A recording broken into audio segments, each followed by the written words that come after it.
When he's not slicing up vegetables or stirring up trouble in the kitchen, he's taking out terrorists with lethal precision. But just remember to get his pies out the oven. That's right, we're turning up the heat today as we look at the life, campaigns, but most importantly, the medals of galley gladiator Casey Ryback.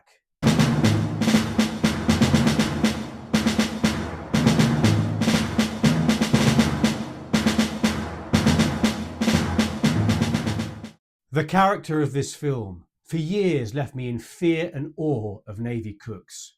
Who were these culinary commandos who 1 minute could be cooking a nutritious egg banjo and the next leaping over the counter ready to dispense death and destruction to anyone threatening the ship? Lurking under that innocent veneer, could that guardian of the galley be a busted blade, a tarnished Tier 1 operator, or heaven forbid, a relegated RAF Reg rock ape?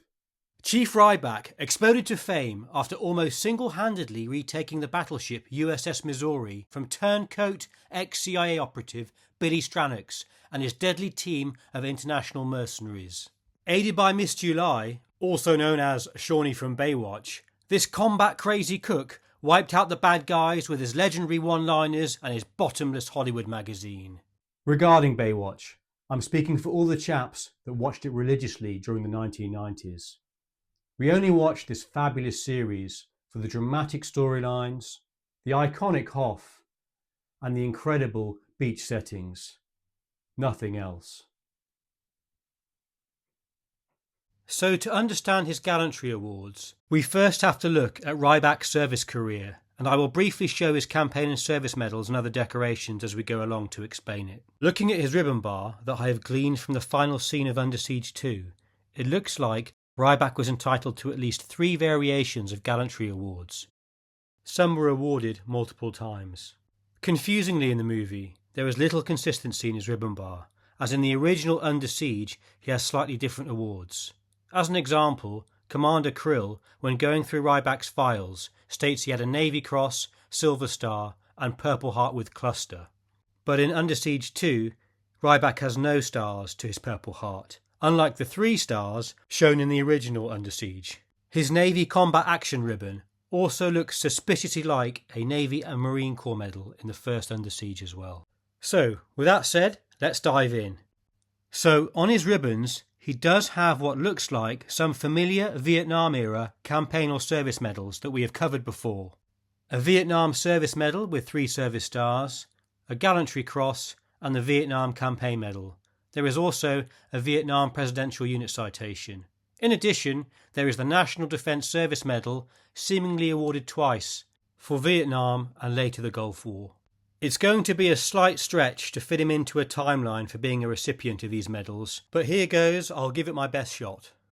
Under Siege is set in December 1991, when the USS Missouri, also known as the Mighty Mo, embarked in real life during its final decommissioning journey from Pearl Harbor to California.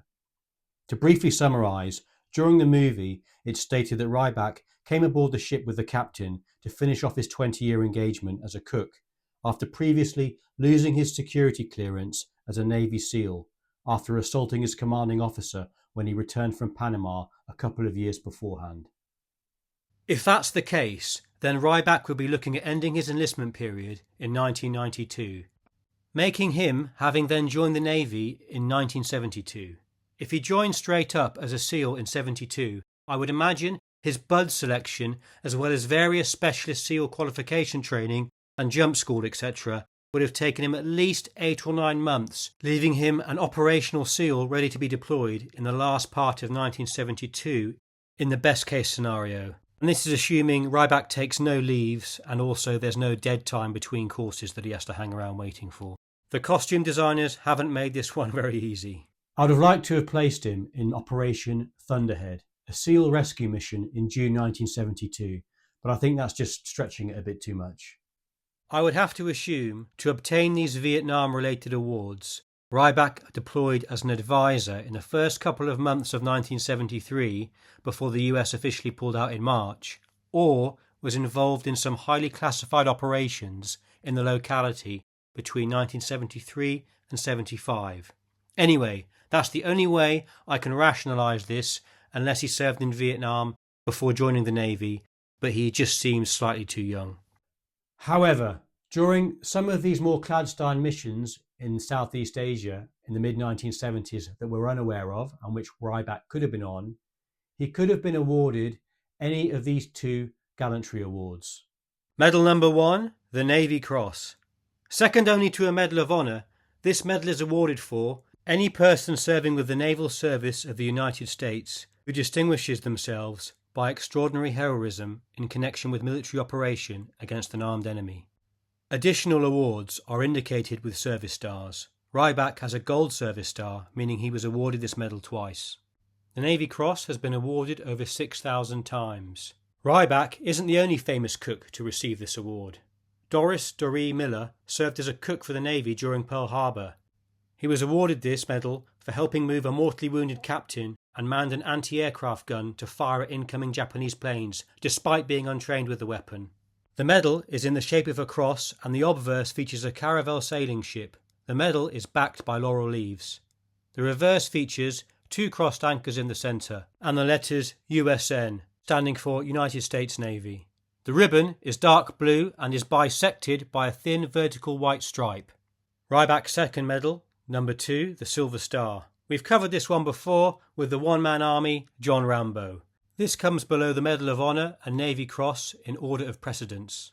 The medal is in the shape of a 5-pointed star with a smaller silver star in the centre, encircled by a laurel wreath. The reverse states for gallantry in action. The ribbon is blue and bisected by a thin vertical red stripe, flanked on either side by a thin white stripe. A thin white line appears towards each edge. Additional awards may be indicated by oak leaf clusters or service stars. This depends on branch of service. Hang on, what's this? A cake. Wait for it.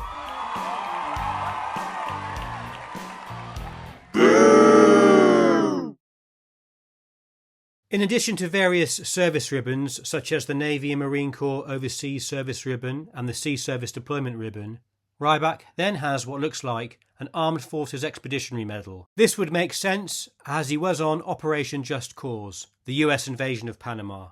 Operation Just Cause was a US military operation conducted from the 20th of September 1989 until the 31st of January 1990. The primary goal was to remove General Manuel Noriega, the de facto ruler of Panama, from power and extradite him to the US to face charges of money laundering and drug trafficking.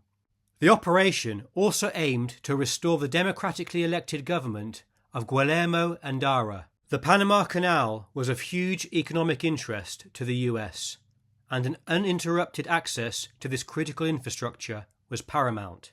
War planners anticipated that once the invasion began, Noriega would attempt to flee the country on his private plane. This plane was located at Pattaya Airport. In order to prevent Noriega escaping, military planners hatched Operation Nifty Package. Upon the start of the invasion, a force of 48 SEALs comprising 3 platoons would be tasked with taking Pattaya Airport, blocking Noriega's escape and capturing him if he arrived at the airport in his helicopter. It would take Noriega 20 minutes to travel from the airport from his principal location, so the SEALs needed to complete the mission in 15 minutes to prevent him getting away. To compensate for lack of manpower, planners believed intelligence that stated that resistance from the Panama Defense Forces, or PDF, would be light. In addition, an AC-130 Spectre gunship was in support, ready to provide additional firepower as needed. However, this intelligence given was faulty. The hangar had been reinforced by Noriega when Panamanian forces noticed imminent US preparations for the invasion. Further inhibiting the SEALs were last-minute restrictive rules of engagement. These stated that the SEALs could not fire unless fired upon. This would eliminate the element of surprise and the SEALs' preferred tactic of reconnaissance by fire. The ROEs were designed to avoid inflicting collateral damage, and also, furthermore stated, the SEALs could not destroy Noriega's private Learjet and only disable it with minimal impact. Although concerns were raised over these newly implemented restrictions, the SEALs were told to proceed. The 48 men were divided into 3 platoons: Bravo, Golf, and Delta. Each would have its own key objective. Delta would have the command and control element. Bravo would pull planes onto the runway, blocking any path for Noriega's jet to take off, and then proceed to support Golf, whose objective was to assault the hangar and disable the Learjet. This would be extremely risky, with the men having to traverse open ground of the asphalt runway while approaching the hangar. Unable to shoot first unless fired upon further compounded their problems. Delta Platoon would be tasked with intercepting Noriega's helicopter that was expected to arrive at the airport. This platoon would have to recon the airport and assess where the most appropriate landing point for the helicopter would be and prepare to ambush it, hoping to capture Noriega. Traversing the Panama Canal and adjacent waterways, the SEALs successfully arrived at the airport without detection. Once at the airport, the SEALs, however, were unable to communicate with the Spectre gunship overhead. Without air support and about to face a hangar unknowingly reinforced with Panamanian soldiers, the odds suddenly stacked up against the SEALs. There was no cover. The runway was well lit by landing lights and backscatter from the city. Worse yet, the adjacent administration building and hangar itself were well lit. The initial phase of the operation, however, began smoothly, with Delta identifying a helicopter arrival position and Bravo platoon overpowering some private security guards at the location of the smaller planes. These security guards were possibly employed by traffickers. Bravo platoon then successfully moved the lighter planes onto the runway, blocking any takeoff for Noriega's jet. Bravo platoon then returned to support Golf platoon. Golf began taking up their assault positions across the runway, but were then spotted and challenged by soldiers at the hangar. Suddenly, Golf platoon were pinned down on the tarmac with effective small arms fire, leading to casualties. Attempting to reinforce Golf platoon, Bravo then intervened, drawing enemy fire from Golf, but again becoming pinned down on the runway. Delta platoon, hearing the gunfire, raced back to the runway, established a firing position at its edge, and began dragging their wounded teammates back to safety. During the gun battle, SEAL marksmanship began to pay off, with increasing casualties occurring on the PDF side. Making a command decision and disregarding the orders to avoid collateral damage, the SEALs fired an AT-4 anti-tank missile at Noriega's plane in the hangar. This decision likely prevented further SEAL casualties. The anti-tank missile was originally given to the SEALs to use only against armoured vehicles that perhaps might attack them. The ATV-4 hit the aircraft cleanly, destroying any chance of it being used to escape. The detonation, furthermore, killed, stunned or wounded many PDF soldiers, and resistance in the hangar halted, with the SEALs taking the position and then attempting to arrange medevac for their wounded. Due to the helicopters being diverted for American casualties elsewhere, the wounded reportedly took 90 minutes to get evacuated, well outside the golden hour. The SEALs held the area throughout the night and disabled the runway for use by any PDF transport planes by rolling other aircraft onto it. The next day, the SEALs were replaced by a company from the 75th Ranger Regiment. In a related SEAL operation nearby, Noriega's gunboat was also successfully destroyed. 4 SEALs were killed and another 9 wounded. Around a dozen PDF soldiers also became casualties. The Battle of Pattaya Airport is one of the more controversial operations within Just Cause.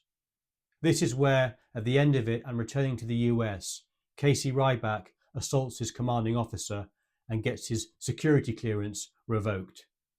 This is just a brief synopsis of the engagement, but there are some good documentaries online about it which go in more detail. Once again, however, this operation showed the SEALs' high degree of professionalism and commitment to get a task done, no matter what the odds. Perhaps here Ryback earned his 3rd Gallantry Award example. Medal number 3, the Bronze Star. The Bronze Star honours members of any branch of the United States Armed Forces who demonstrated exceptional or heroic achievement so as to set themselves apart from their peers, though to a lesser degree than that would warrant a Silver Star. The medal is bronze and in the shape of a 5-pointed star. An additional raised 5-pointed star appears at the centre. The reverse bears the inscription reading Heroic Achievement or Meritorious Achievement. as appropriate, along with the recipient's name. The ribbon is red and bisected by a thin vertical dark blue stripe flanked by a thinner white stripe on either side. After Ryback's outburst, it seems Captain Adams, about to take command of the USS Missouri, heard about his story and decided to take him on as his personal chef, so he'd be able to finish out his enlistment period and get his full pension or retirement benefits. Joining the Missouri sometime in mid-late 1990 after retrade training at Cook School, Ryback would have soon deployed with the ship on the 17th of November 1990 to the Persian Gulf for Operation Desert Storm in the First Gulf War. The USS Missouri was an Iowa-class battleship, over 880 feet long, with 3 triple 16-inch guns and having a displacement of nearly 60,000 tons. I'm sure there's some steely-eyed submariners watching this video right now, looking at this leviathan of the sea and licking their lips, thinking one word: target. During the First Gulf War, Missouri was deployed to the Persian Gulf area of operations as part of a coalition task force. When the war began, Royal Navy mine hunters cleared Iraqi mines near the Kuwaiti coast, allowing the USS battleships Missouri and one other Iowa-class battleship, USS Wisconsin, to move in close enough to launch devastating bombardments against Iraqi ground forces who were anticipating an amphibious assault on either the Kuwaiti coastline, the Al-Faw Peninsula, or the vicinity of the port of Qasr. The USS Missouri also launched Tomahawk cruise missiles at Iraqi targets, including Baghdad, beginning this on the 17th of January 1991. The battleship also fired its 16-inch guns at Iraqi command and control bunkers, artillery positions, and other strategic targets. Interestingly, the Type 42 Royal Navy destroyer HMS Gloucester successfully intercepted an Iraqi Silkworm missile headed towards the USS Missouri. The entire engagement from detection to destruction lasted just 89 seconds. During the ground war, the USS Missouri also provided fire support for coalition troops advancing on Kuwait City. During that time, no doubt Ryback, while sharpening up his knife-throwing skills in the galley, was rustling up tasty scran for the crew. Returning to Pearl Harbor after the conflict, Missouri was subsequently decommissioned in 1992. Had these renegades decided to take over the USS Missouri on another occasion, perhaps Ryback could have used an even more striking sidekick to help him recapture the ship. Cher, in her eye-watering outfit from a hit music video Turn Back Time, which was filmed on the Missouri, no doubt would have sufficiently distracted the mercenaries long enough for Ryback to dispatch them with a few choice Aikido moves. It looks like those sailors are having fun. For service in the First Gulf War, from his ribbons it looks like Ryback has been awarded a Southwest Asia Service Medal and a Kuwait Liberation Medal. We shall likely go into those medals in more details when I finally feel the need for speed and get around to doing my video on Pete Maverick Mitchell for Top Gun. I just want to point out as well that it looks like there's also a Navy Commendation Medal that appears to have no device on its ribbon, meaning it was likely awarded for meritorious service not directly related to combat. So in Ryback's case, not a gallantry award. Perhaps doing some outstanding reconnaissance or intelligence work with the SEALs, or better still, coming out with some fantastic recipes on the Missouri. In answering our main question of Ryback's gallantry medals, Ryback has been awarded the Navy Cross twice, the Silver Star twice, and the Bronze Star for Valour.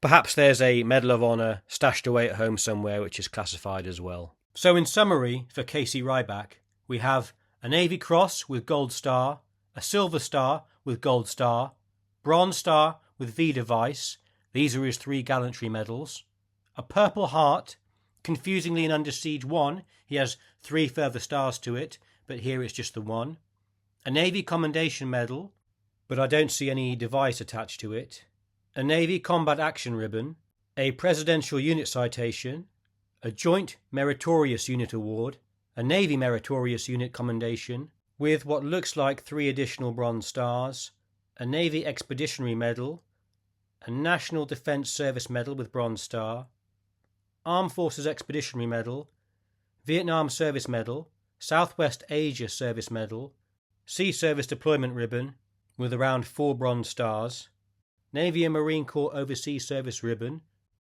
Vietnam Presidential Unit Citation, Vietnam Gallantry Cross, Campaign Medal for Vietnam, Kuwait Liberation Medal, and finally, one each of a Rifle and Pistol Marksman Medal with Expert E device. I'm surprised that Ryback wasn't awarded the Medal of Honor for saving the Missouri. However, his niece in Under Siege 2 does state that he has medals at home which he can't talk about. Perhaps he did receive the Medal of Honor for this, but then the whole incident was hushed up. I just want to point out, Navy and all military cooks probably have one of the most thankless and difficult tasks in the armed forces, so although we do jest in this video, they do deserve a respectful shout out. Also, thanks to all those who commented about camel spiders in my last video on JD Vance. Some really interesting anecdotes there, even a gentleman that was actually on Operation Steel Curtain in Anbar. Really fascinating. Thank you. I hope by telling the fictitious story of Chief Ryback, I can shed some light on the real story and sacrifices of the soldiers, sailors, marines and airmen who were actually in these operations. That's the ultimate aim of this channel, in addition to looking at medals. Thanks for watching. I hope you found some value from this, and I'll see you in the next one.